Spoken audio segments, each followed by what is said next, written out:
Is it different when you're playing? Because I mean, you as a composer, you told me like, there's like this magic moment and like this high, right, when you get something working and it works, boom. And then here, even though it's sort of related to music, it's a rather different situation where you're playing other people's composition, but you're executing it for all this crowd and there's this energy, and it's also a high to it. Do you see it as different things, like just different in highs? How do you relate those? Yeah, I think, well, to put it into context, so this might be an important piece of information to answer that question. I was a huge fan of this band that called me to fill in for them. So imagine an artist that you love calling you up and being like, hey, can you fill in on guitar on this tour to open for this other huge band that you already like too. So there's definitely a different thing between playing music that you wrote in front of people and playing music that you didn't write in front of people. But if it's music you love, and if it's music that you're playing every day for 30 days in a row, you eventually start feeling a sense of ownership of that music, you know what I mean? And then you become like I know I didn't write these parts, but they become like mine in that moment. So I don't know, it starts to blend together, like the feeling of playing a song that I wrote in front of 50 people in Orlando, and playing a song that I didn't write but I've been playing for 6 months or whatever in front of 1,000 strangers in London or something. I don't know. That's dope. That's so cool. Yeah, it was a really fun time. Actually, my last tour was this year after coronavirus had already started, so I was actually worried they were going to cancel it. We got home, I think, February 16th, so it was just in time for quarantine. Yeah, and if we knew what we know now, you probably could have toured another 2 months or so. Yeah. But no, this has been amazing. Yeah, I mean, honestly, I find one of the things that Kigo and I were talking about the other day is that, like, I feel like I have been able to meet, and I know it's a popular thing to do music or to want to play music, but I feel like everywhere I go, I always find such talent in music. And I wish that more of that talent was, like they're found out. You know what I mean? Yeah. 'Cause, like, you look at some of these mainstream pop music, and I feel like, man, like, okay, yeah, it's good, but like, dude, like, my boy rips it apart, like in the rap, or Kigo, like, can throw down guitar like nobody I know, you know what I mean? And yeah, and it's so cool, and I'm like, dang, like, I know so many people who deserve the same spotlight, and it doesn't. And I feel like, just, I don't know, I mean, it's natural, it's the competition, it's the overwhelming amount of information and streams that you can stream. I mean, like, you know what I mean, like, you'll never run out of something to listen to if you really want to be a music absorber. But for the music maker, it's a little bit tough to put yourself there, and we see that in not only in music and other stuff as well. So I've just been blessed myself to be able to just be around people with such talent, and it's been really, really cool.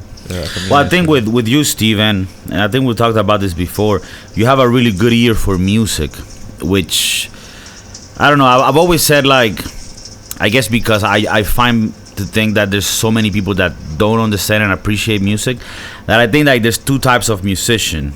Like, there's the people that create music and obviously have a good ear for music, but then also people that can recognize good music and appreciate that realm, even if they don't create it themselves. Because there's people that I've met in my life, one of them being Steven, but very few where, even like, my dad is this type of person too, and he influenced me when I was growing up by the type of music that he heard, right? He was, I guess, a curator of music, and that allowed me to have a certain feeling towards music, and a lot of the things he heard was composition. That might be Santi. Are you guys? That's me. By you? I'm getting rain on you. I'm sorry. Oh, It's kinda peaceful. okay. It's kinda peaceful. No, I'm it's okay with peaceful. I just wanted to make sure that it's not a fire here because on one of our episodes there was some smoke coming out, and Steven's like, "Yo, is that cool?" And I'm like, "Yeah, I think it's cool." And then there was a fire in my bathroom because my girlfriend left like a candle, and it fucking lit up, dude. So I was just making sure there wasn't like this flames in the back. The crackling sound of a Yeah, building coming apart. So peaceful. So peaceful. Oh, something fucking smells toasty. firefighters just knocking down my door. This happened, bro. No, but so like these people that understand music, right? And I'm sure like in your case, Santi, at least I see it this way. I don't my purpose or my vision is I don't really care about making music that is liked or by millions or billions of people. I prefer to have a more select quality of listeners, and obviously enough of them so that it could make a career out of it. But you've always liked indie bands, and when I listen to some people play in Madrid, sometimes I go to see certain people that I like, and it's like a little auditorium with 300 400 people. That feeling is even though an arena is cool too, there's a certain thing to that feeling of playing to a crowd that's so into that, I guess, in comparison to like Daddy Yankee playing a stadium with 500,000 people. Like, I think that there's like a sense of quality over quantity. And is that how do you see it too?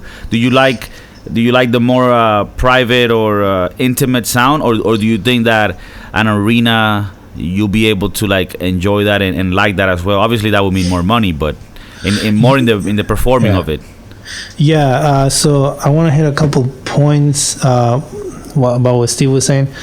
Yeah, there's a difference between what you hear on the radio and like a friend who is making music or whatever, and I think a lot of it is hard. Like, you can see a product that you can tell when a product was made for profit, you know what I mean, for money. You can kind of feel that, whereas when you see your friend play something from his heart, it's like there's a different thing there. And then about what you were saying, Kiko, is I grew up listening to local bands and smaller touring bands, right? Like, my favorite bands, I would go to a show and it would be, I don't know, 300 people tops in a small room, and I would like get so close to the singer, I could like, these crazy heavy rock shows where I could like even, touch them, and they give you the microphone. So when I was a teenager, I grew up like going to shows like that, you know what I mean? Where like the feeling is just like, it's so intimate, and there's just like nothing else. So then, like, going back to seeing like big artists, like I do like big artists. So like I remember going to see Mana. You remember Mana?